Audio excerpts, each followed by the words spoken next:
flag racing underway here. Catching Valtteri Lander around the outside though. He avoid the wall. No, he doesn't. Oh, we've got Carnage again. Carnage again. Oh, no front wing on a part of it. Oh. Focus back on Adam Blocker as there's contact.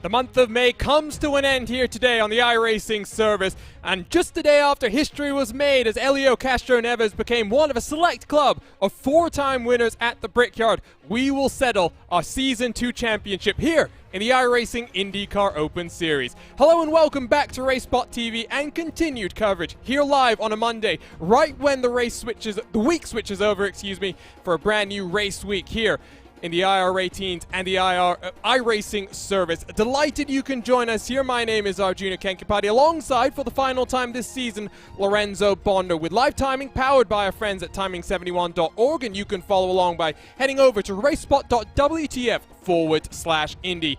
TV cameras provided to us by Istvan Ballo and TrackCams22.com, with additional car cameras designed by RaceSpot's own Tyler Maxon. And Lorenzo, it's been a very entertaining season, to say the very least. We started in the Auto Club Speedway in very dramatic fashion, with Brando Trainer wrecking out, coming to the finish line through turns 3 and 4, then to the Green Hell, and then through our championship season. And now just 2 drivers are left at the top of the standings. Yeah, only 2 drivers at the top of the standings, and basically that's Adam Blocker and Henry Bennett. And the fight has been very close between them, but it demands some luck for Henry Bennett. He needs tons of points.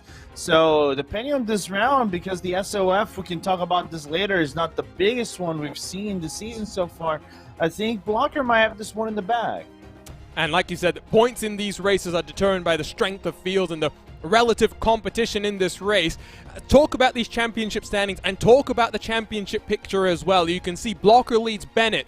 8 weeks counted here out of 11 so far. Only the best 8 will count in these championship standings. 78 points is the gap between first and second, but it is also close here, Lorenzo, for second and third as well.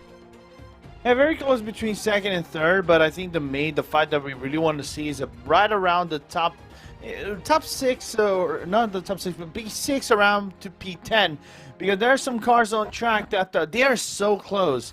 I think even a 20-point gap, if you get first place and somebody else gets second or third, might actually make the difference in this race, and a driver can actually bump up 1 or 2 positions here and there. So this is a very interesting race, and not the easiest tracks for you to get those points. Oh, it's a very difficult track, and I tell you what, with just 3 minutes left in qualifying, I don't think we're going to get an onboard look, at least in this part of the session. We will maybe try and do that during the race itself. 40 laps on the agenda here today, and some other interesting championship battles to keep your eyes on. Andrew Marquez is missing this Monday night season finale. He'll be hoping that Severi Seppa doesn't jump him there for the 5th position. Brendan Lichtenberg, the Hyperstar, should be pretty happy, though. He should have 4th place in the bag. It's closed for 7th on back. Revelation in the Lionheart Speedway Series, Alexis Newsom doesn't have to contend with double duty tonight. Don't see her in this top split session, but maybe still. Looking forward with Van der Stent, Wood, and Craig very close for 8th, 9th, and 10th.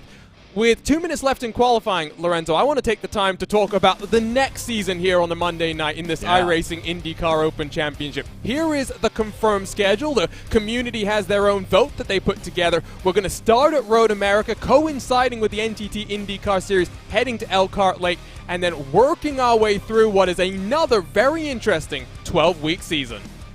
It will be very interesting. I like this the schedule quite a lot. I like where we're standing in between, like Hockenheimring, Charlotte, then going to Phillip Island and Richmond, and then we go finish the second third of the season into Indianapolis GP. So this should be a very good mix up of roads to bring up some challenges, some new stuff into those cars. But I can't wait to see it. This is a really good schedule. I can't wait to race it, actually. Well, I'm looking forward to maybe seeing you, Lorenzo, in these races, an in-race reporter as well. Hockenheimring, I must say, I was doing some race stewarding just this morning for a series that we helped on the back end with here at RaceSpotTV. That hairpin, Lorenzo, I am a little bit concerned about late dives to the inside and trying to go side by side through that right-hand sweeper. I am slightly concerned as well. The problem is, imagine if you do that with a push to pass that is nearly a whole kilometer long that you actually get from the end of turn number 2 into turn number some people say turn number 4, but I say turn number 3. Is those relative things we can talk about, but the push to pass there will be effective. We saw some dive bumps happening in some of the races, especially at the Pilot Challenge earlier this season, where they actually went to the German track. So can't wait to see. Hockenheim will be a very good challenge for a car that is not meant to run in Europe, I think. At least not this IR18 hasn't taken a trip over the pond. 30 seconds left, 20 seconds left, excuse me, as the times continue to tick down. It's 1 minute 12.982. That's provisional pole position for Adam Crane. And no Henry Bennett in action today, so it's all on Crane. Can he hold on for 40 laps He'll be taking us to the pole position. Alongside will be Connor Harrington. Excuse me, Henry Bennett's there in fourth. Completely missed his name there on my timing screen. But there we go. Qualifying comes to a close. Let's turn up those trumpets for the final time this season and go trackside here at the streets of Detroit to take a look at our starting grid in round 12 of the iRacing IndyCar Open Championship.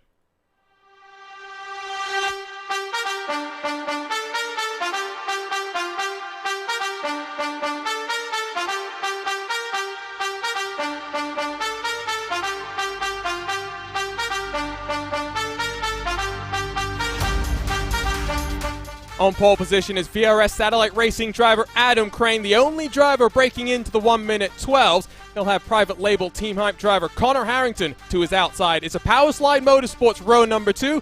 Adam Blocker and Henry Bennett, the two championship protagonists, will do battle from 3rd and 4th positions. Severi Seppa in 5th alongside Alexander Van der Sant, who had some rather good seats for a lot of action down on pit road this past weekend in the 105th running of the Indianapolis 500. Danilo Piazza, on the inside of Rashad Craig on row 4 with Jacob Oster and Cesare Manzato. Great to see Cesare back here in the IR18 on the edge of the top 10. Doriano Ricciuti in 11th position alongside Isaac Moore on row 6 with Vilda Wall and Arturo Amro, row number 7. Aaron Roofs, Laura Gerhard, 15th and 16th. The time's almost 3.5 seconds adrift here back in 16th position with Clint Martin, Robin Glennick, 17th and 18th. Nagisa Yoshikawa with Joe Lafilippe, 19th and 20th. Only 20 cars here, Lorenzo, but for 40 laps, let's see just how hectic we are here today on the streets of Belle Isle. Yeah, very bumpy track. Not the easiest turn 1 and 2 because they go from right to left really quickly. So the change of surface they actually go, there's a little bit of an up climb. They go into the turn number 2 that can make the cars go off balance and can cause a little bit of commotion. Can't wait to see. I think they have to be easing off the throttle on those first 2 turns.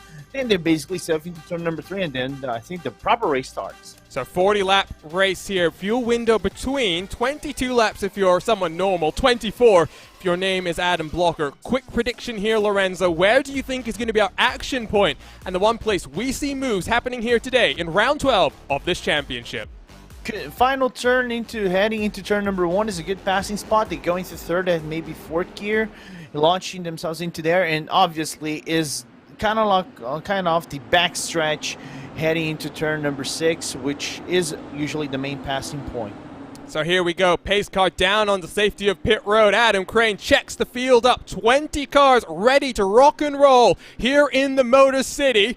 It's a very, very long hold in our season finale. Green flag flies and almost 3 wide down across the start-finish line. It's Henry Bennett who slots into line as Adam Blocker side by side with Connor Harrington. It's more 2-wide action in the background, but through turn number 2, no Corvette spinning sideways here. It's side-by-side action right behind Severi Seppa with Van der Sant losing out there, I think, as we fly down in towards the heavy braking zone of turn 2. It is 3 wide as they enter the corner. That sometimes ends in disaster, but Isaac Moore up 2 positions here, Lorenzo, on the start.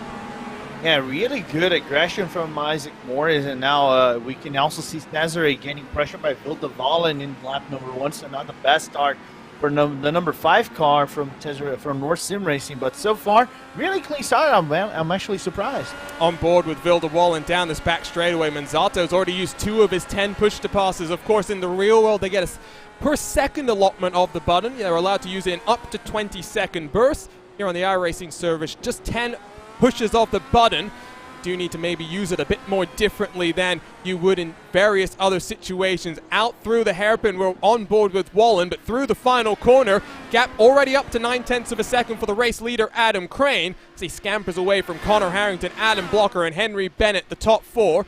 Severi Seppa, Danilo Piazza in 5th and 6th. The question I have here, Lorenzo, is really how well do these guys know what the championship situation is? Because we're not sure what the strength of field here is. We're not sure what the points is. And we're really watching more, I think, for Adam Crane versus Henry Bennett for 2nd in this championship. Aha, so there's I can answer you, Mr. Arjuna Kantupati. The strength of field is 3,414. So not the biggest strength of field we've seen this season. I think this is the 3rd or 4th lowest, but this this is road. It has to count for the road rating. If we actually were using the oval rating, this would be much higher. But so far, really clean start. But I think the points won't be major in this race. So, if anything, then it maybe benefits Bennett a little bit more, who can be conservative, riding around in 4th position. As this car blinking on my timing screen, back into existence here on the streets of Belle Isle. And of course, the cars will be thundering around this track in just a couple of weeks' time for a double-header weekend as well. And oh, Jacob Oster back off in the background. I think there's a pile-up there, Lorenzo. Not sure who else has gotten involved. Manzato, Yoshikawa, and Ricciuti. I think those 3 cars that are still piling in the background. Yeah, and Vilda Vollen actually nearly got in contact, but she has a side pod damage, so she's coming to the pit lane. There's one more car coming into the pit lane as we're going to look on the replay. That turn, that hairpin is probably the trickiest corner you can see in terms of road, because there is a little bit of a dip, and you can see the lockup. I think that is Isaac Morris just having a little bit of an issue over there. No, that's the number 12. I'm correction. That's Jacob Oster. There are 2 separate incidents here, and oh, there's a rear end that stepped around there, and I think it was Ricciuti all by himself. So we'll go a bit further back in the replay here, Lorenzo, and see if we can pick up what happened for the 11 car. In fact, I don't know if we're going to be able to. It blinks back into existence there on the curb on the inside, and Manzato, nowhere to go there. Yeah, and I think Morris actually touched them. So that's for me a reason that there's nothing much you can do. The car just gets so loose basically there's a sweep, a little bit of a banking in the exit of the hairpin that make the car get slightly unsettled. You can see the touch happens, and Manzato just couldn't get away with it. Yeah, I don't know who that was spinning off to the left-hand side, but I see Glenix is down on pit road as well. And that's because that was a gap that was always closing in. Well, the blue Michigan machine. Is there more contact in the background here? Utter carnage on the streets of Belle Isle. I think Vilda Wallen has had an issue as well. And I wonder if that is... let's just watch here for a second. No, it's just a bit of a traffic jam, very much like... Vilda actually got involved there, Junior. That's what I was going to say. Let's one final look at the replay and see if we can pick up what happens to Vilda here, because traffic jams here in peak... it's almost like traffic jams in peak Belle Isle traffic. That's what I was trying to say there. Yeah, you can see Vilda's going to be right on the left. The car, I think, from Glenix just spinning around. Manzato's car just spinning around, and the wing of Manzato's car touches the right side pod out of Vollen, and she has to tuck back into the pit lane for repairs.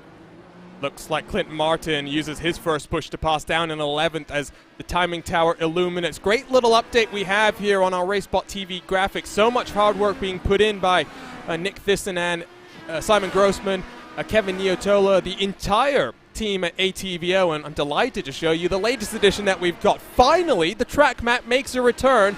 Not going to be so important here today, Lorenzo, because I don't think we're going to see so much strategy playing happening, but especially in this type of an IndyCar championship where in the next season, track temperatures might be even warmer. Who knows if the black mark tires might actually be the preferred option. We might see strategy really being key over the next 12 weeks here on the iRacing service. Yeah, it's going to be key. In the meanwhile, Arjuna, Piazza had a little bit of an issue. I was watching his feed over here on my iRacing stream. Touched the wall on the left-hand front and broke the suspension, and now you can see the car is just all gone, unfortunately, for the Wave Italy driver. So, and down onto pit road he goes as well. Great to see an Italian flair in today's race. Pretty late at night. He was on the button, and just a bit too much speed, and it's a agonizing slide, and you can see the steering damage there as the left wheel is basically pointing in a direction that's not going to let him go anywhere but straight. And take a look here, Lorenzo. He's just trying to slow the car down, and into the tires he goes.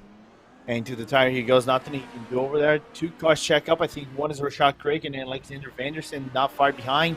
Have to check up, and Piazza just gave him room, gone away, and then just took the car into safe place into the pit lane. Unfortunate, but that's Detroit, man. Detroit is tough.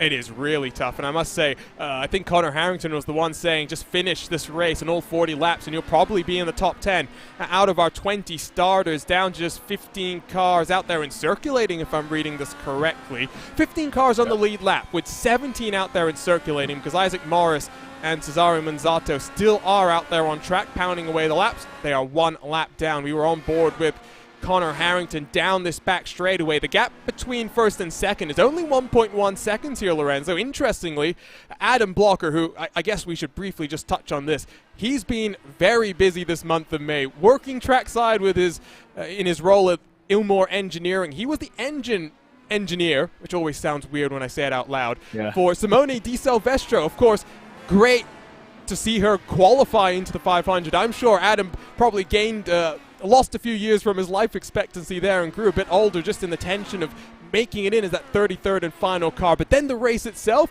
and he returned back home this morning and began his preparations just a couple of hours ago. Yeah, just a couple of hours for Blocker, and basically had to kind of go everything on a rush, trying to grind in terms of practice for one day, trying to find the setup for a track like this.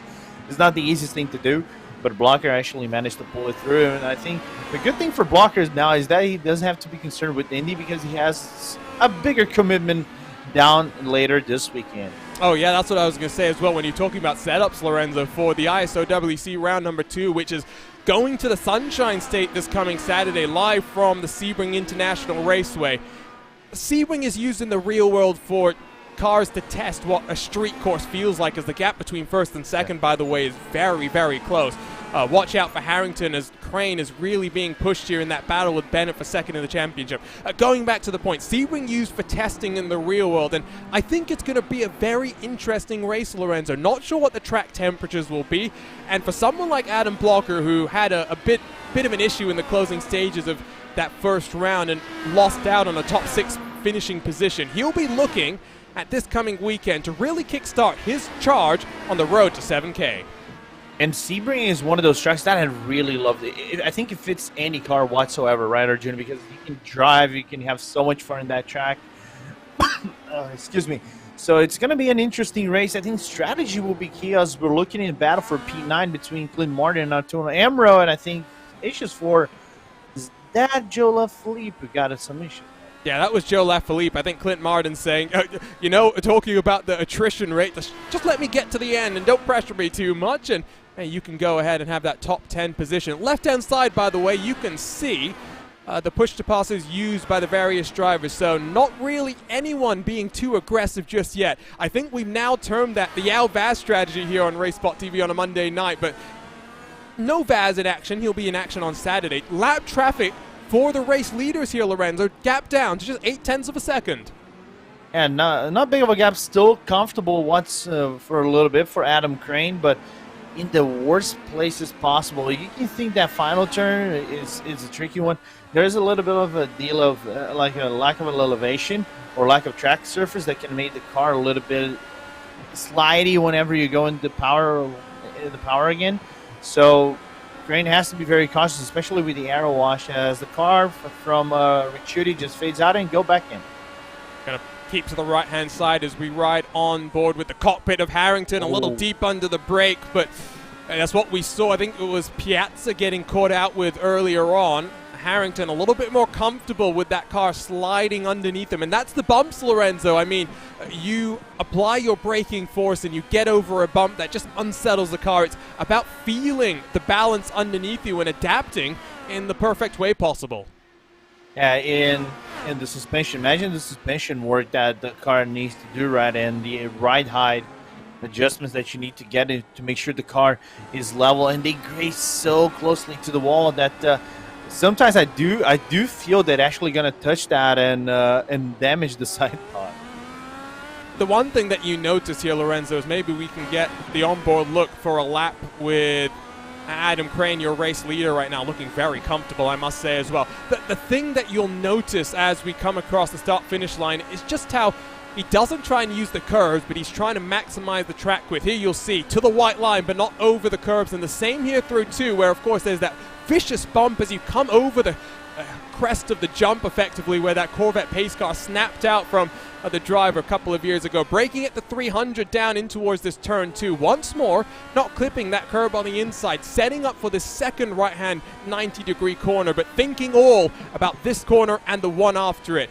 because this is now the run onto that back straightaway, and with the gap down to 0.6 of a second, Adam Crane will be looking in his rearview mirrors as he sweeps all the way to the left-hand side of the track and down the back straightaway back onto the power. 6th gear as he brakes just before he gets to this Corvette bridge. A little bit of a dab there as he came off the throttle, just saving some fuel, and maximum commitment through this part of the track. You just have to feel it and make sure you brake at the latest possible moment here, Lorenzo, because as you come up to these final couple of corners as well, it's maximum commitment. How little do you dare brake?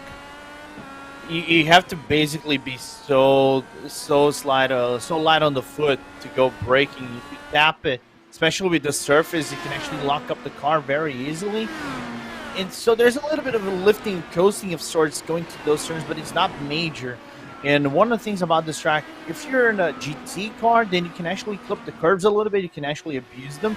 In these cars, the suspension is so stiff that you need to make up for the surface itself, that going over the curves is basically lava, unfortunately. So it can offset the car really quickly. So that's why they're not using it, thus using the maximum width of the track. Rashad Craig now on the button. He's burned 2 of his 10 so far. In a battle with Andrew Wood for 10th in this championship. It was just 2 points separating those two drivers coming into this one. You'll see on the track map in the bottom right-hand portion of the screen that now more lap traffic in front of Crane as the 29 car in Sim. Cesario Manzato, I think, has decided, you know what, I'll get out of that battle for the race lead and pull to the side of the track. Let's go take a look at that one, Lorenzo, because he's managed to slot in right in front of Henry Bennett. Yeah, he managed as Bennett goes for the move on the inside. Nice move from Henry Bennett as we look now on the replay that you can see the car just slots himself. Manzato is just going to basically park the car into the tire barrier, kind of like you're nearly quitting in reverse all the way through and gets closed by Bennett. Well, and back to live pictures. Look at this, 0.3 of a second, and it's Connor Harrington who's on the button down in towards turn number 2. Not close enough to make the look just yet, but look at him. Oh, they make contact. No. Front wing is lost for Connor Harrington, and Adam Crane in his battle for second in the championship finds himself pointed in the wrong direction and waiting to see his championship rival Henry Bennett here, Lorenzo, come up in his rearview mirrors as more drama. Ricciuti loses it in front of Adam Crane. Yeah, it got a little bit messy, unfortunately, under the braking. Crane locked up his brakes, and unfortunate for Harrington, he had to touch he touched the diffuser out of Crane, made him spin around, and then chaos ensued on the turn number 4. So, again, sometimes the mistakes can be made, and those braking corners, they're so tricky for you to get it right that full commitment needs to be done, and unfortunately Crane actually locked up in there. And the question is, does Crane have any lasting damage, as Piazza as well has retired back to pit road? So looks like for both of the Italians, not the greatest outing. On board with Bennett in through the penultimate corner, trying to build up his momentum. Does Crane poke his nose to the inside? Harrington is still out there on the track, so I tell you what, let's quickly go and take a look as the front wing has magically reattached itself on the private label Team Hype machine. Let's see if we can go now and take a look at the RaceSpotTV replay, because it was not a move that Harrington was attempting. He was just closing up under the brakes, and as you ride on board here, Lorenzo, you'll see it was just the slightest of moments for Crane, and Harrington are really left with no time to respond. Yeah, basically a slide lockup for Crane is what did Harrington, and he touched on his back. Not intentional whatsoever. You can see the lockup for Crane. Car just gets sliding towards the left, and he has to catch it back up again, and that brings Harrington right on the apex, and nothing he could do there. It's basically a race incident. Luckily for Crane, the wing is still there, but there is a little bit of a bent on the left side, which is basically making him lose a lot of time. So you can see Sepp already in his tracks. And I mean, in terms of the battle for the championship, you're almost gifting Henry Bennett second now with that one. You can just about see the damage on the left side of the front wing for the Canadian Adam Crane. He's now got Sefri Seppa all over his rear wing. Seppa has been strong this season, but not necessarily a title challenger. He's down to just 6 usages on the button, so we are starting to see a few more drivers getting a bit more antsy and aggressive and trying to make things happen, not just gaps between 4th, 5th, and 6th. There's Laura Gerhard letting on past her teammate. Here comes Seppa weaving his way down to the inside of Adam Crane. I think realizes Lorenzo with that damage, he's just got to nurse this car through maybe the next 4 laps. Yeah, 4 or 5 laps for Crane, and you can see not far behind there's Rashad Craig, so Rashad is going to lurk and wait for the perfect move to make on the VRS satellite driver. But that is really unfortunate because instead of a 7-second pit, it will be right about a 15-second pit because of the 8-second front wing change. And Crane will have to hope and dream for some issues for the drivers up in front like Bennett and Blocker. And you might not think that aero is important at a track like this, but Lorenzo, I mean, I heard the oh from you there. Just talk about somewhere like turn 1 and 2, for example, the really fast chicane. You don't have aero there. You are washing up into the walls here. Yeah, you're washing up to the walls. I can see Crane have to lift up sometimes and not go full power into the accelerator so he can compensate for the grip that he's losing mid to the turn. So that's why he's going to bring Rashad close, really closely. You can see right on his diffuser, and Rashad will not wait one bit. He will go for the move, just setting himself up. Maybe he will go to the inside, Craig. Interestingly, easy come, easy go. Not on the button, though. So like you say, easy come, easy go. Doesn't even have to use that. Now could try and close the gap to Seppa, who's scampered away to almost a 2-second advantage. A wonderful aerial look as Crane once more just dragging his car against the wall. I wonder what the left-hand side pod is going to look like.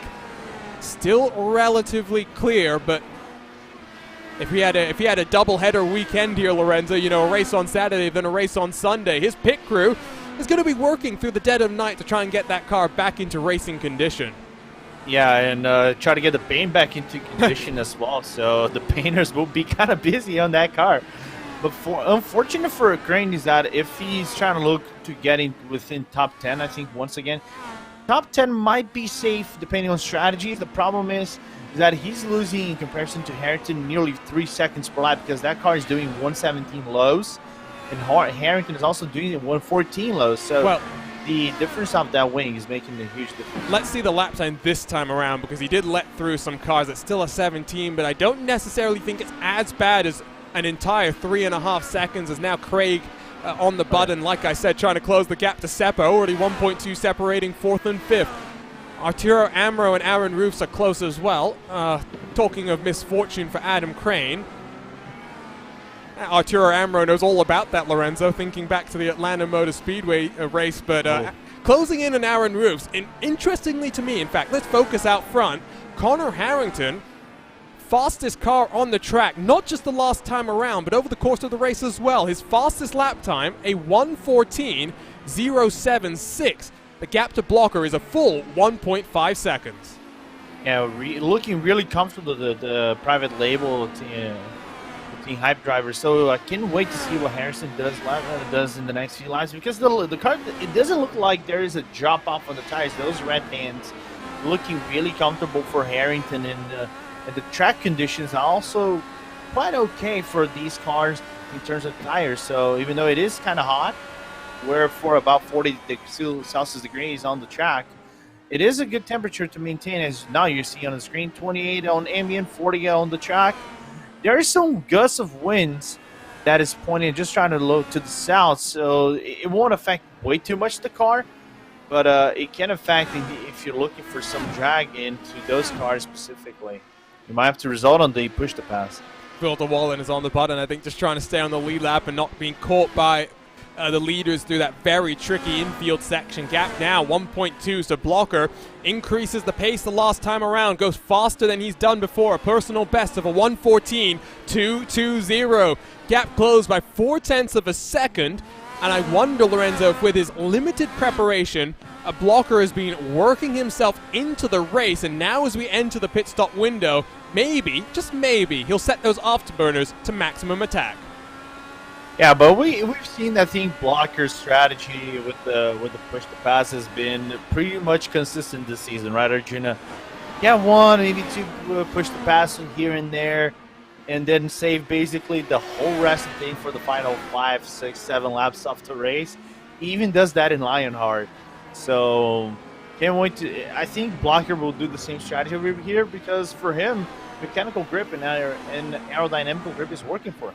Adam Crane down onto the pit road then. Pit window has just about opened, and we'll wait and see just how significant the damage is in terms of the pit lane time as Crane waits to find his Jackman and slots his way into the box. It will be 4 fresh Firestone tires and a full tank of fuel as well to get him to the checkered flag in the final round of the iRacing IndyCar Open Championship Season 2 in 2021.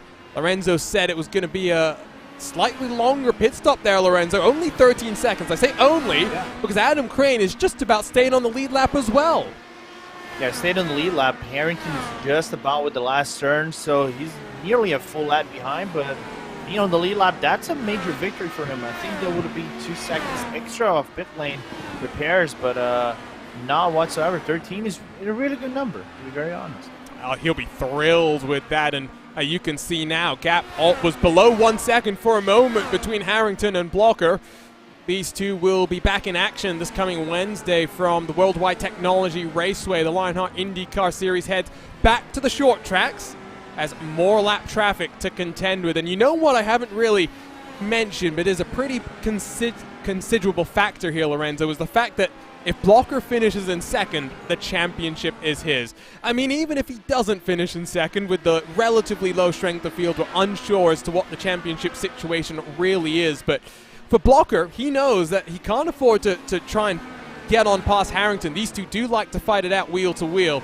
He might be just that little bit more content to run around where he is and secure this championship once more. I think he doesn't really want to push the car to the very limit. You can see that he's getting closer to Harrington, but that's a little bit the benefit of Glenn Martin. I'm not going to say blocking, but actually being the back marker car. He just got in the way of Harrington in one of the apexes and entries right after turn number 2. But the situation is this. Bennett needs about 237 points this week, and Blocker cannot lose about 160 because we have the drop weeks, right? It's 8 weeks total. They discounted. They have 4 drop weeks, and Blocker's right around that limit. He has only 1 more drop week because I think he didn't race 3 weeks this season. So I think Blocker's very comfortable where he is. And I don't think he will push. If he does push, again, final laps of the race. And not just the race, it'll be of the season as well. It'll be halfway the next time around. And you can see after Crane's misfortune, he has dropped out of that pole position place. Promoted a whole bunch of cars up as you ride on board with Blocker, who smacks the wall, at least on our end for now. Just those little intricacies and difficulties of racing at, even these speeds. They might not think that they're racing at, 220 plus miles an hour wheel to wheel like they were this past weekend, but still pretty quick when they're up close to the wall. Blocker and Harrington staying out then, Lorenzo, as we officially have 20 laps to go this season. Yeah, 20 laps to go this season, and I can't wait. It should be coming up in the pit lane maybe in this lap or the next lap or so. We've talked about fuel stint goes up about 24 laps total, so they can actually be a little bit flexible with this thing. So Blocker, if I'm Blocker, I think I would try to go for the undercut, because this might be one of the tracks where the undercut might favor the driver that goes for it just due to the nature of the track. Adam Crane gets on past Aaron Roofs on that recovery drive, so a position recovered. 56 seconds, though, behind the race leader. Still, though, we'll be trying to get that car to the end, and not just a positions gain. We'll quickly show you the tire compounds that everyone's on. Red tires, the name of the game, and it's been what we've seen this season, Lorenzo, and that's what I was saying as we head into another 12-week championship here. Usually, the summer is when we start to see track temperatures warm up. I've seen track temperatures in excess of, I think it was 60 degrees Celsius down in Interlagos once, but we might see that black tire become just a little bit more viable here on a Monday night. Yeah, we might, because I think we only saw once this season the black tires, which was in the Indianapolis GP race.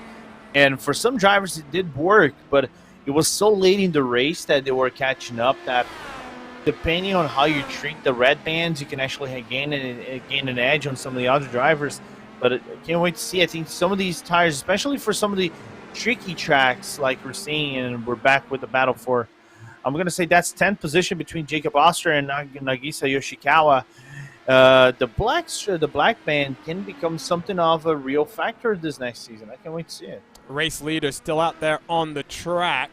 In fact, they're coming down onto the back straightaway. That explains things, I think. Seppa down on pit lane and followed in by Rashard Craig. So 6th and 10th in the championship standings. Looks good for Seppa to maybe jump and pip Andrew Marquez for 5th position in the points. He rolls back onto track with the red mock tires. Just 4 push to passes left, and will burn 1 more of them as he tries to get some temperature into his tires as well.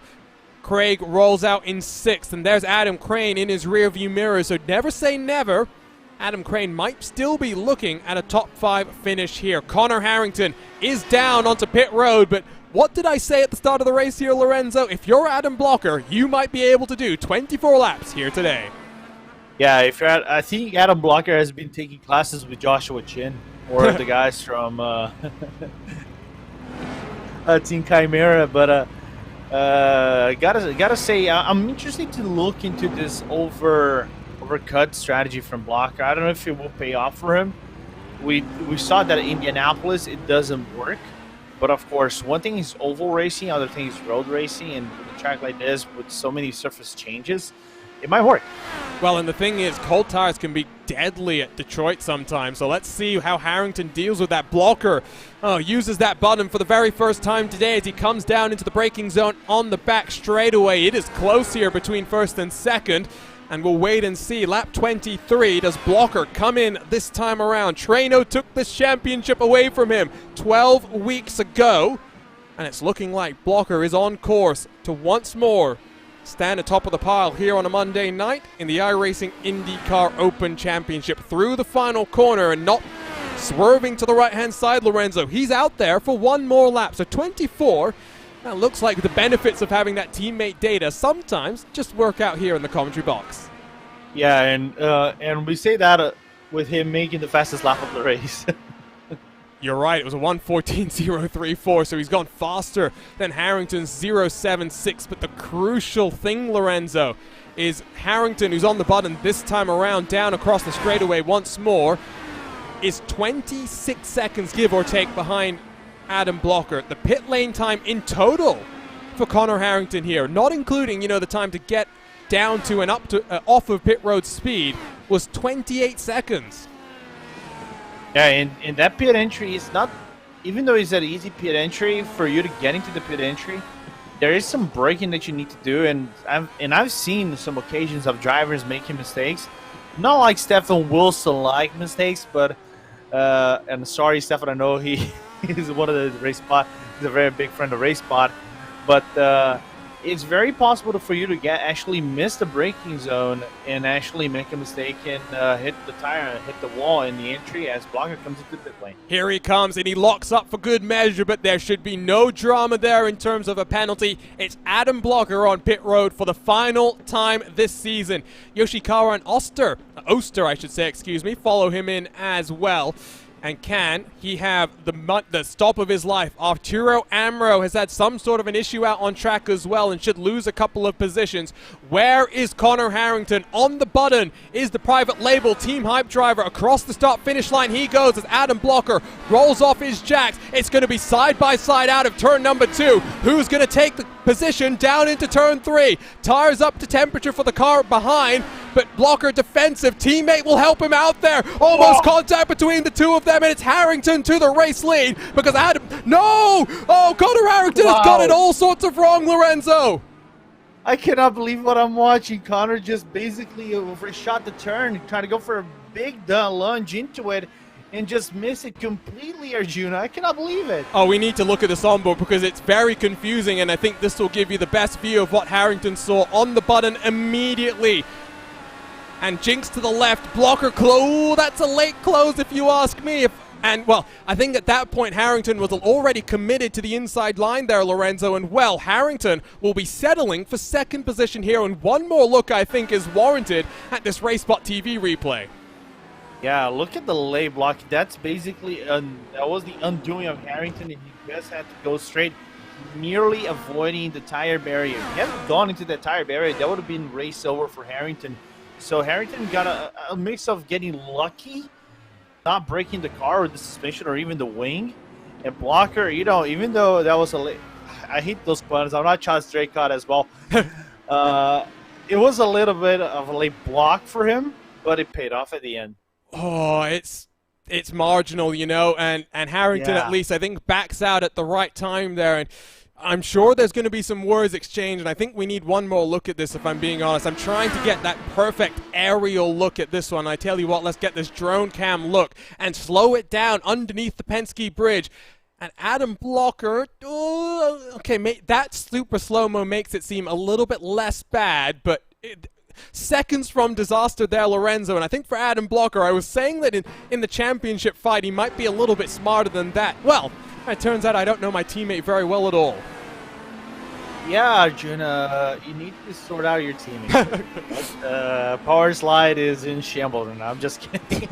But jokes aside, Blocker, also had the IQ of seeing that Harrington's gonna miss the corner. So nice to see Blocker, just backing off the car, just letting Harrington go by, because normal circumstances, if you're not paying attention, if you actually were committed to that corner, the crash should have happened between both drivers. And hey, Luke was in third place, so Henry Bennett, I think, would say thank you very much in very bold English letters. Well, Henry Bennett was there anyway. I mean, not being the easiest stand, I think, for Bennett, who didn't necessarily put the most preparation into this race. Just out there trying to get whatever points he can and hoping for some sort of calamity to befall Adam Crane. Not for the first time in recent weeks here on RaceSpotTV on a Monday night either. We did mention the incident that he had with Arturo Amro at Atlanta. Not the prettiest incident, and one that I think we did generate a few memes with our commentary over as well. Let's go take a look at what happened for Amro all by himself. Going to be coming down in towards the penultimate corner, and this is a very easy place to make a mistake, and he just goes straight into the wall and not even into the tire barrier there, Lorenzo. Yeah, not even the tire barrier. I'm really interested to look. Did he miss his braking zone? Yeah, I think he did miss his braking zone into the second to last corner, and you can see the car just slams the wall, the concrete wall on the outside, and breaks fully the front left suspension out of that IR18 from Amro. So 20 cars started and took to the green flag. Just 9 are on the lead lap, and I tell you what, it's not going to end like that at this rate, because Jacob Oster is just moments away, I think, from being lapped by the race leader, Adam Blocker, once more at the top, not just of a race here, but of the championship as well on a Monday night. And into victory lane, it looks like he will go with 13 laps to go and an estimated 15 minutes left in this season as well, Lorenzo. What a ride it's been. I love covering these official races. It's different than the leagues, You don't always see the same set of drivers. There's so many different storylines that you have to track over the course of the season. And sometimes, just like we did for round 2 when we went to the Green Hell, you do get some very interesting combinations that you wouldn't get normally. Yeah, we don't get that normally. We're going to get Hockenheim next season. So it's another European track, another German track coming into the service in season 3. But I think the Nürburgring was just phenomenal. I was unfortunate I couldn't broadcast it. I was still dealing with COVID, so that's a letdown. And we had a really great battle with Graham Sanders and some other drivers all the way up down into Tiergarten in the last corner. So unfortunate that some incidents happened, but hey, that's Nürburgring. Also, it's a very tough track, especially in a car that is not made for the Nürburgring. Can't wait to see what the next season comes and what those road races will bring. It will be a blast. Phillip Island is one I've got earmarked as being a very exactly. The Kimi Bois, as I like to call it. Looking in the background though is Henry Bennett on the button in third. It is close. Jacob Oster, I think, decides, you know what, Adam, get on past. I will resume my squabble and my quarrel with Aaron Roofs once you get past the 18 machine as well. And that's not necessarily what you need to do in lap traffic, Lorenzo, but I'm sure Adam Blocker will appreciate what Jacob Oster just did. Yeah, and you appreciate it. This is one of the things that I'm trying to get into Indy. In the real life, whenever you're a back marker, does the oval rule applies to the road, because this is one of the things I've always been bogged in the back of my mind. I would assume, to be honest, Lorenzo, it probably works the same way. You know, you have, as there you see Blocker getting on past Roof, so battle for 8th and 9th, excuse me, will resume once more. I would assume it's pretty similar. I can't imagine why you would change that specific thing, you know? Fair. It's because, you know, we normally say that in like F3s, F1s and things like that, or they say whenever it's a blue flag, you have to back down and let the guy and let the faster guy go. But of course, he has to do it in a safe fashion. In ovals, that doesn't exist. There is no blue flags. You can actually let somebody go in a very safe manner. It happens in NASCAR. It happens sometimes in Indy. But it is suggestive, so it's not obligatory that you have to back down and let the other guy go through. It's interesting on ovals especially, right? Because when you're fighting to stay on the lead lap, you can do some pretty aggressive things, and we've seen that in the past, but it does produce some dicey situations. None as dicey as I think some that we've seen recently, and I'm just blanking on what I'm referring to right now, which is always great here on a Monday night when we always love to represent the iRacing IndyCar community. Talking of iRacing community, I mean, so many names in this race making debuts in the iRacing Indy 500 just a couple of weeks ago. Harrington in second, of course, but Oster as well, part of the Total Downforce crew now. Oh, that's Adam Blocker. No, what has happened to the championship leader? That is damage to the #1 car, and he's straight down onto pit road, Lorenzo. I cannot believe it. Do we have a replay for this? As we look on the replay, what has happened for Blocker on turn number 1 and 2? He's on the push to pass. I was noticing that he was being more and more aggressive, and loses the car very early on. And there's been an incident between Oster and Roofs down into turn 3 as well. So one more look at this one, Lorenzo, before we go and pick up that battle for 8th and 9th position. You know, just trying to tap on the brake, but just carrying way too much speed past the start-finish line, and then the car, the rear end just steps out, hitting hard that back end, and nearly again, I think that's Vandersan and maybe Craig that was close by. But oh my God, this is big. This is big for the championship. Well, we now need to figure out exactly what the strength of field is and what that means in terms of the points, Lorenzo. I know you told us what the strength of field actually was, but it does affect the points. Let's now, we could have actually just stayed on that replay. We didn't need to jump anywhere. Look at this, down into turn 3, Oster down the inside, and we need one more look at that one, but I'll say from the angle that we got, 2 went into 1, and, well, both cars came out for the worst there. Oster actually locks up the brakes, and I think Roof's kind of with nowhere to go, Lorenzo, and I'm very glad that neither of these cars has lasting damage as a result. Yeah, no whatsoever. I thought there would have been some wing damage between the cars, but none whatsoever. But unfortunate. But it is a very tricky corner for you to make into a late braking. You kind of have to lift the car and just, not going to say slam the brakes, but you have to go for about 70% top. Otherwise, the car just locks into turn number 3, and that's what happened for Oster, unfortunately. Blocker has been sitting on pit road for 2 minutes almost and counting now, and how apocalyptic, I forget the word. Apocalyptic? Well, no, I'm not trying to use that word. There's another word I am trying to use that I'm forgetting, or I'm just totally wrong in English, which is also a very real possibility. But how frustrating and disappointing is Blocker going to be? Because after all of that drama, he was looking good. Flew back this morning from Indianapolis to the Motor City. Not exactly in the Motor City. He's based in this area, though, and so would have been looking forward to a victory potentially. But now has handed the race lead back to Connor Harrington here, Lorenzo. And if I'm doing the quick math correctly, and I say quick math, and I'm not going to say it on air because I trust myself so little here, it's not actually going to impact the championship at all. Even though Henry Bennett is in second position, I do think Adam Blocker will still be on top come the end of the next 7 laps here. I think he might be safe, but in terms of points, just doing quick math as well, it might be close. I don't know. Sorry, Lorenzo. It depends on the points. Someone in the YouTube chat is just reminded me of what I'm saying. Apoplectic. Yeah, well, whatever it is, we'll get there eventually. We will figure it out. 8 laps to go, though. All right, there we go. I think we have to figure out if we even said that one right. Blocker is still stationary, so I think day done. I don't think he's left the session, so he's trying to recover and rebound whatever he can. And, well, just to give some insight here, Lorenzo, in our Power Slide Discord, I think you know the reaction from Adam Blocker right now. F?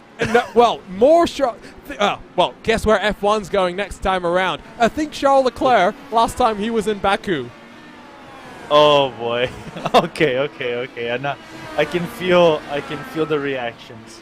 Adam Blocker is back out there on the track, like I said, so trying to recover, but 13th position, 2 laps down, hoping for some sort of a calamity. And you know what? He might still have that coming because it's been so dramatic here so far, Lorenzo. We've got to fight for the 3rd and final step on the podium as well. Rashard Craig, 10th in the championship, but hoping for so much more in the final round here today. And Craig has been one of those guys that have been on the back user of Severi Seppa for several laps. Even when the race started, he has been in the reaching hands of Severi Seppa, but just couldn't capitalize the move. So really good battle, and I think this has been brewing this since lap 10, but we have about 7 to go. I think Craig will be in a little bit of a desperation moment right now because he wants to make that move soon.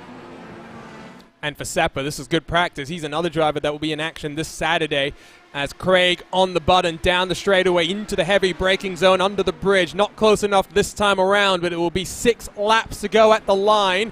Connor Harrington with a very comfortable lead right now, 8.7 seconds clear of Henry Bennett.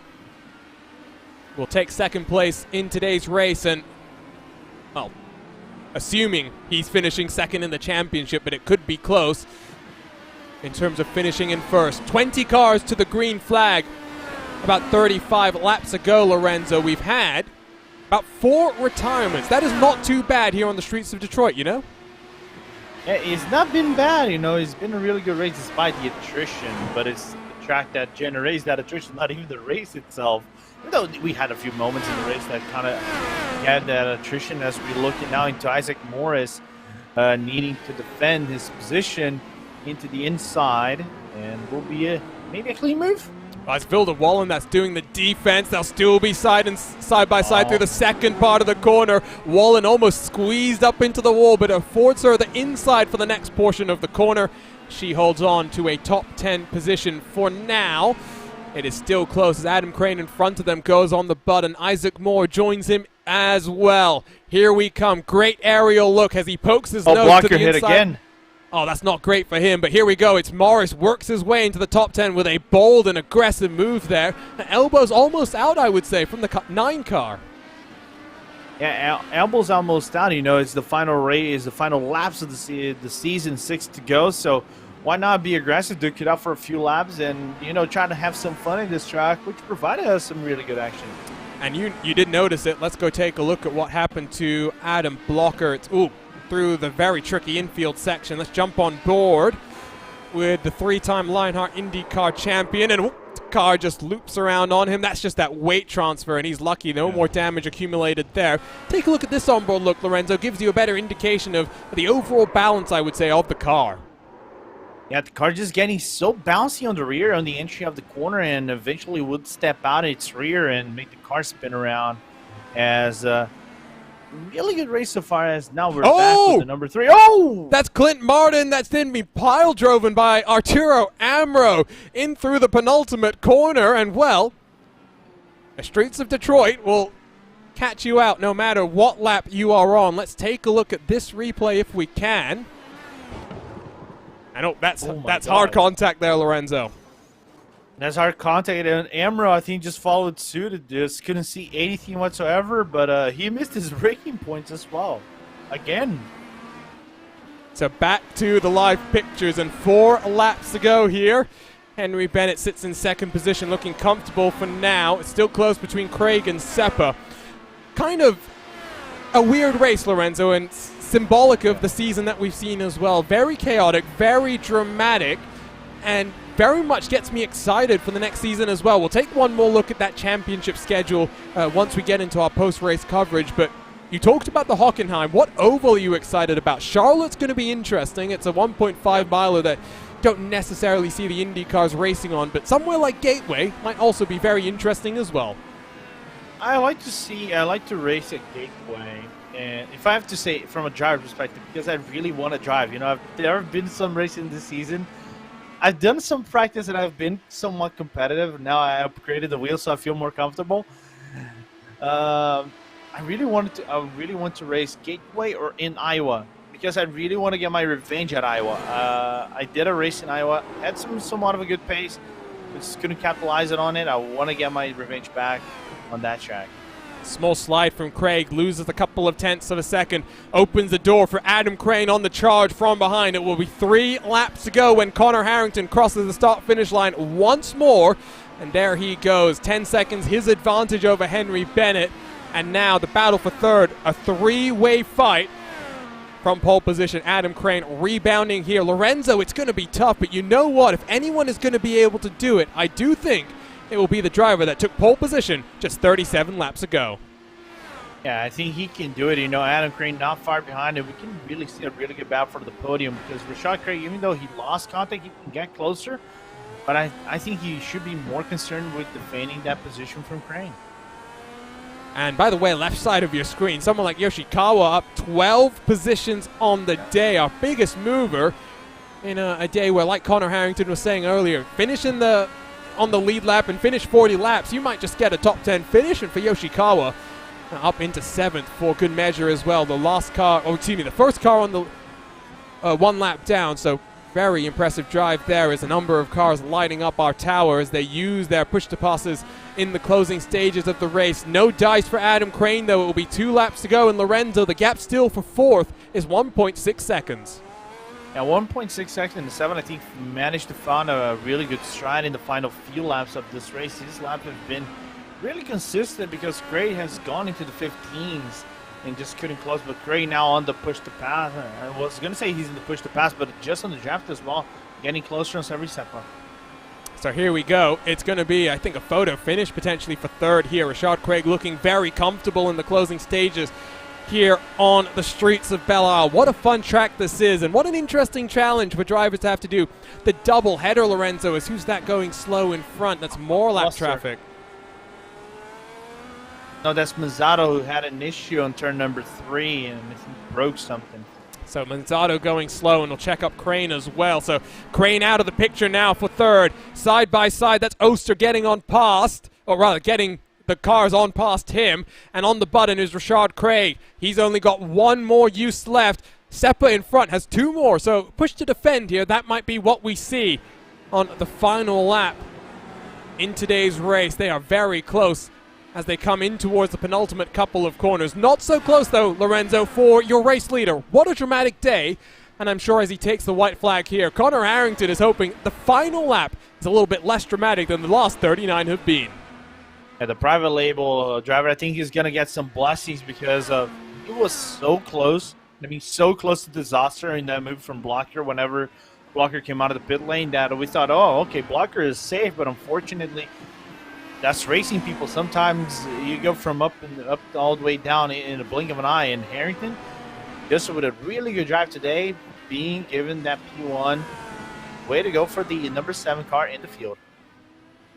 So your championship leader, Adam Blocker, still out there in 12th, but very much in the Charles Leclerc kind of attitude right now. It will be a couple more corners for Connor Harrington to go onto the back straightaway. Seppa with a full second advantage over Rashad Craig, so he'll be pretty happy as they're both on the button down into the final couple of corners. Podium positions then do look like they are locked and loaded, but you can never say that here on the streets of Belle Isle. 40 laps of complete chaos. The season comes to an end. Adam Blocker will, I think, be the championship winner once more, but race winner from the streets of Detroit is Connor Harrington for the private label Team Hype Machine.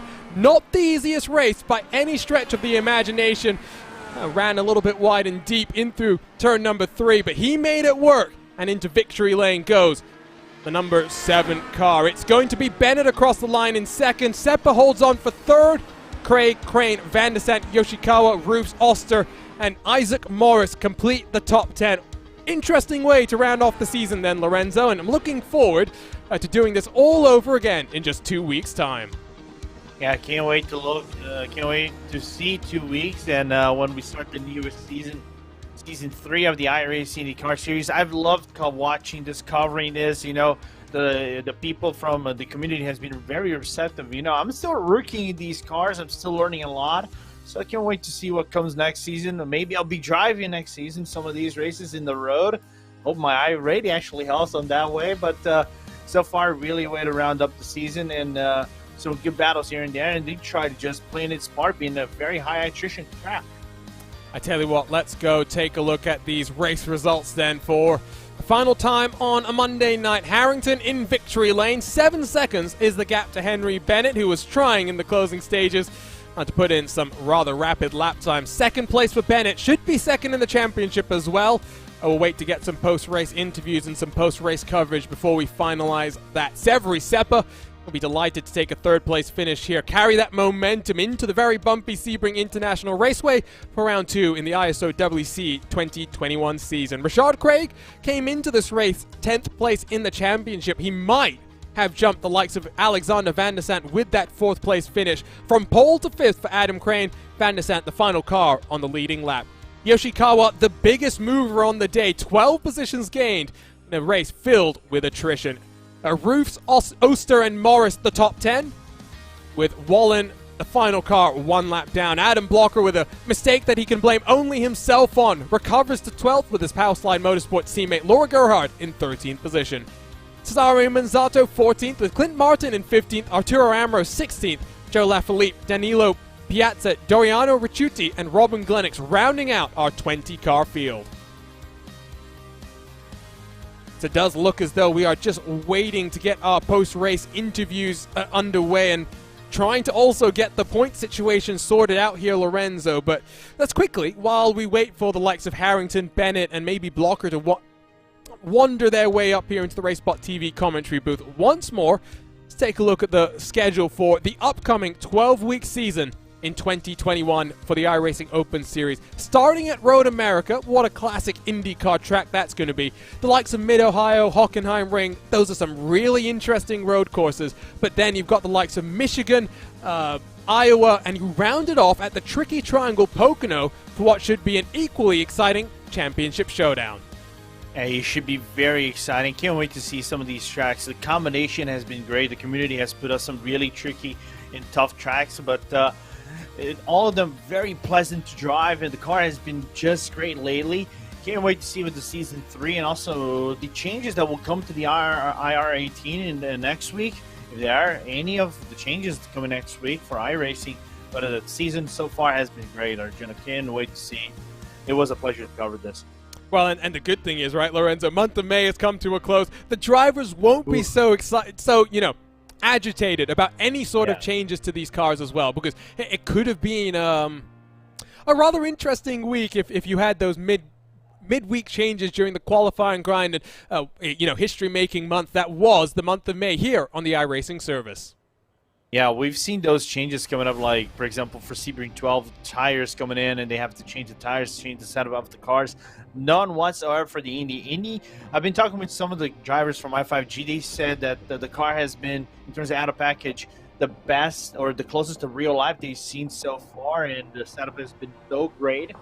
And I kind of agree with them. It has been so good, and if there's tweaks, it would be minor tweaks to this car, because the way it is one of the best cars in the service. And I mean, I loved the race yesterday. I mean, what an Indy 500 that was. And I mean, all the way to the end. Yeah. I do think it was the cooler weathers that played a bit more of a factor than the changes to the car, the additional aero that has been put in place for 2021. But who knows what the future of the IndyCar racing looks like here on the iRacing service. Still waiting to try and get either points confirmation or an interview here. No Harrington or Bennett have worked their way up just yet to be standing by with us. One more look at the schedule then, if we can try and at least fill the time here. Phillip Island. I mean, come on. What more do you want from a track like that? Max Butler, who we're going to see in action tomorrow in the Real Racers Virtual Cup here, Lorenzo, already putting that trip to the land down under on his calendar. I'll put that trip to the land down under in the calendar as well. I love Phillip Island. I think it's a highly underrated track. It works so well for the V8 supercars in the Australian F5000. Can't wait to see what the car that is slightly quicker and has more downforce goes into that track. By the way, back into Indianapolis really quickly. You know who my pick was to win the race? Don't tell me you predicted that one. No, I nearly predicted that one because I picked Palou. Oh, well, you know what? That would not have been the most difficult of guesses, if you ask me. He was very, very impressive. Him and VK as well. The future of IndyCar competition is looking extremely promising. And the question really is, for someone like Scott Dixon, who has been so consistent over the years, what can he do over the rest of 2021 after some disappointment the past weekend from the Brickyard? We finally do have those interviews standing by, so I tell you what, let's bring them in and try and get through this post-race coverage and wrap up for the season as well. First up, it's Victor Connor Harrington. Connor, we got a copy on you first up. Yeah, what's up, guys? Connor, great to have you here on a Monday. We'll see you back in action in Lionheart competition this coming Wednesday. What was this race like for you? Truly crazy. Contact first with Adam Crane that sent him around and promoted you into the race lead, and then side by side with Adam Blocker down into the tricky braking zone in turn 3. What were you thinking as you ran wide down into that runoff area? Were you thinking that was the race done and dusted right there? Potentially, yeah. But first, before we get into that, I just want to apologize to Adam Crane. That was just a real bad spot that I made. It looks like he just had a moment on the entry, and I was on the brake, and I was just expecting him to get a better exit than what he did, and I barely got him, and so I feel really bad that we ruined a good race. And and Adam's a great guy. Obviously, it doesn't really feel great to win that way. So really unfortunate, and I can't apologize enough to him. But as far as what happened going down the straightaway in the pit stop cycle, I don't know. I haven't seen a replay of. I feel like I got kind of like weaved on a little bit. I don't know. Lucky to not end up in the barriers and get it wound up before the tires there and turn it around the runoff, and able to hold on to a second place. Even with the wing damage, we were still only like a half second off, which was comfortable enough. But that's why you run all 40 laps. Weird things happen at this racetrack, especially here. It's bumpy. It's real tough. So just glad to get a win. Talk to us about Lionheart this week, then, because one of the race winners this season so far, heading to the short track. What are you feeling about as you continue this battle with Blocker in that championship as well? Yeah, it's going to be really interesting. Gateway is pretty good. I like the short ovals. The setup is very interesting. I can't remember the last time I've had to lift at both ends of the speedway. So it's going to be, I think it's going to be a typical like Lionheart oval race where some interesting things can happen, but track position is going to be really important, I think. First Indy 500 for you as well this month of May. I always love the month of May, Connor, and we get to do so many different things here on the iRacing service. What does the rest of 2021 look for you? Obviously on that campaign for your first Lionheart IndyCar Championship. What else are you and the team at Private Label Team Hype working on in the background? Yeah, everybody over at Private Label in Ithaca, we've got the 6 hours of the Glen coming up, which should be really fun. I think we're going to do that. We're going to get a Corvette out there with Corvette factory driver and our team owner Tommy Milner, which will be really exciting. Probably going to try to maybe make a run at the IndyCar Road Championship next season. I've had a lot of fun, especially with these broadcast races. It's been a blast, and the competition has been really good. And other than that, just keep working, keep grinding, trying to improve, and really just going for that championship. It's going to be a frantic run to the end. I don't think anybody's going to really let up. So we're really excited for it. Looking forward to seeing you in action this Wednesday, and hopefully we'll see you back here on a Monday night over the course of the next 12 weeks. Congratulations on victory, Connor, and good luck for the rest of 2021. Cheers, guys. Thanks to everybody at RaceSpot. We'll catch you on the next one. That's Connor Harrington in victory lane, and I tell you what, let's bring in Henry Bennett first before we drag in tentatively crowned champion Adam Blocker. We're still working on the point situation, but second place for Henry Bennett. Henry, bit of a less chaotic race for you than some of your other competitors. Were you just focused on accumulating the points that you needed to stop Adam Crane from maybe pipping you for second, and hoping that if Adam Blocker came upon any sort of unforeseen issues, which he just happened to did, the strength of field in today's race would give you enough points to take the championship today? Well, that was what I was looking out for coming into the race. I knew the point situation, what I needed to beat Adam, what I needed to do to make sure Adam Crane didn't beat me. But yeah, coming into the race, we saw the SOF, and it just about wasn't enough points to make any difference to the title. So we're just running for racing for fun and for pride, really. But yeah, happy to. Yeah, the aim here is always to keep it on the island, which seem to do better than the guys in front of me.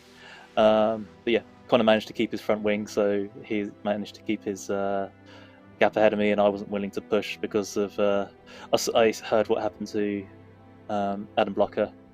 We're running the same car, so we've got the same setup, and we could potentially have the same incident if we drive the same way. So yeah, I decided not to push after I saw that.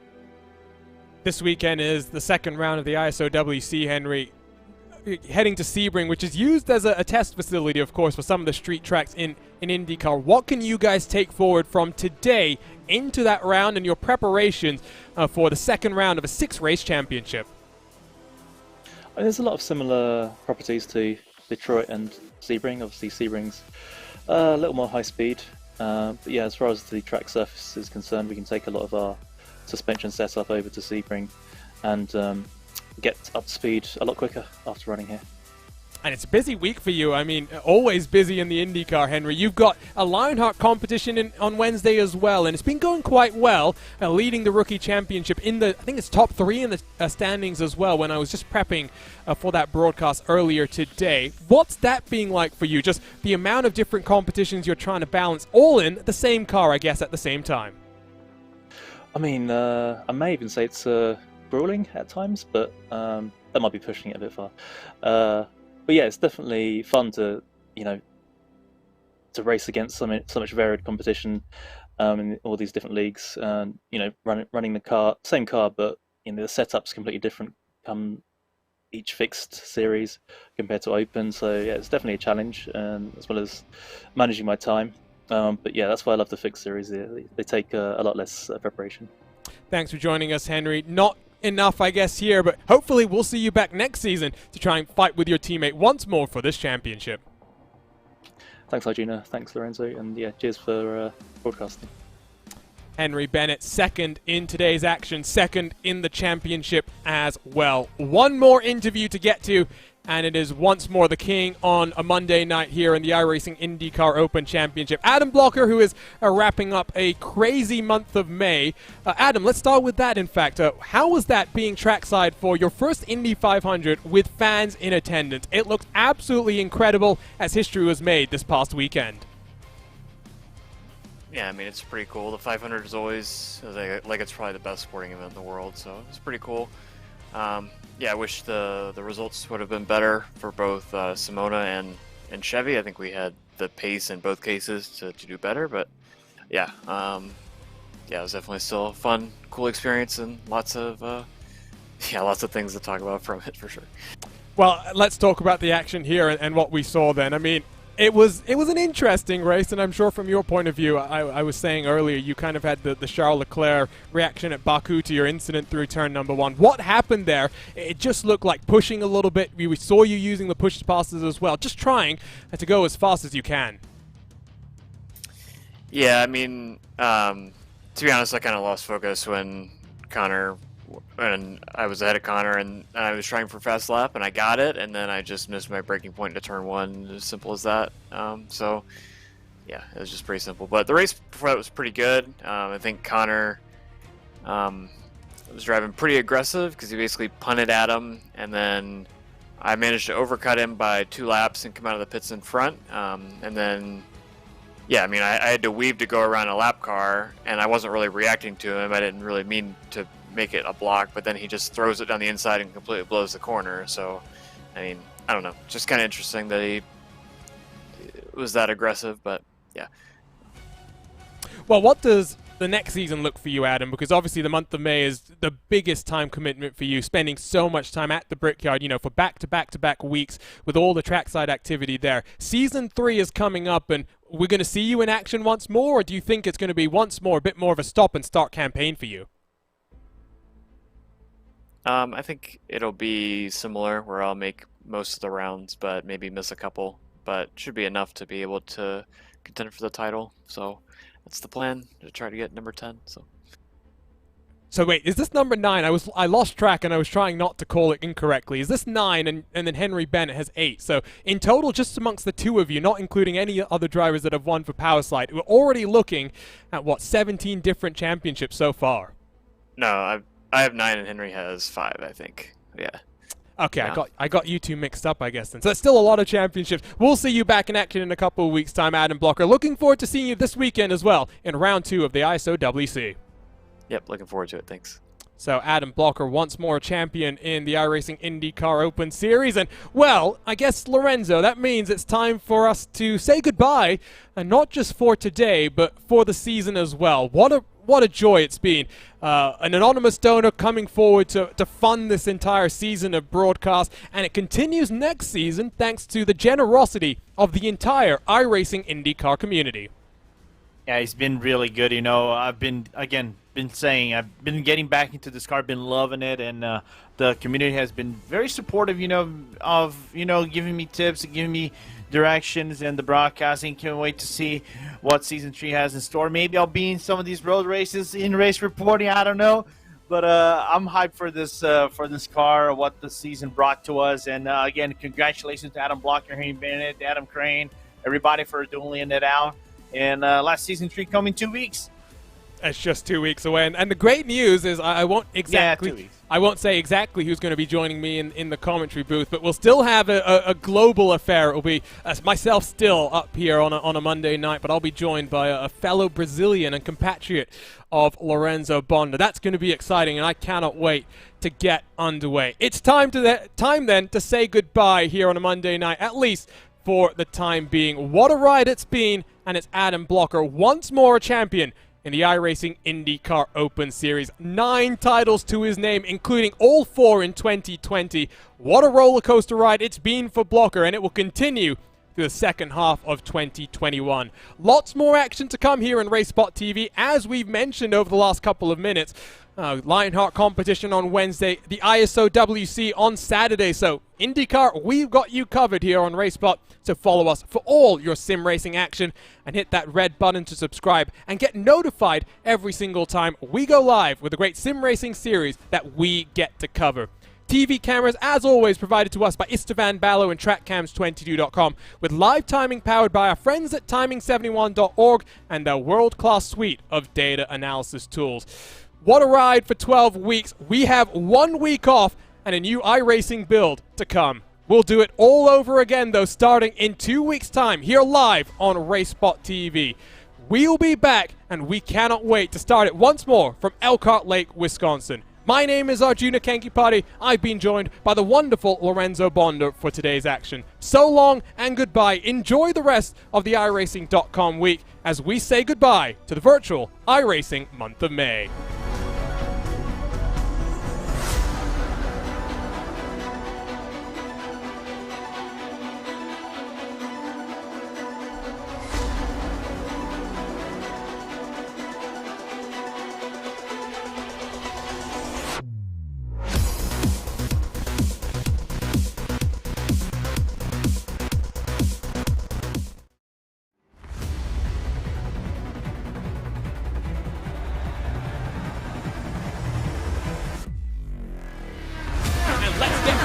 Racing underway here. He's catching Valtteri Lander around the outside though. He avoid the wall. No, he doesn't. Oh, we've got carnage again.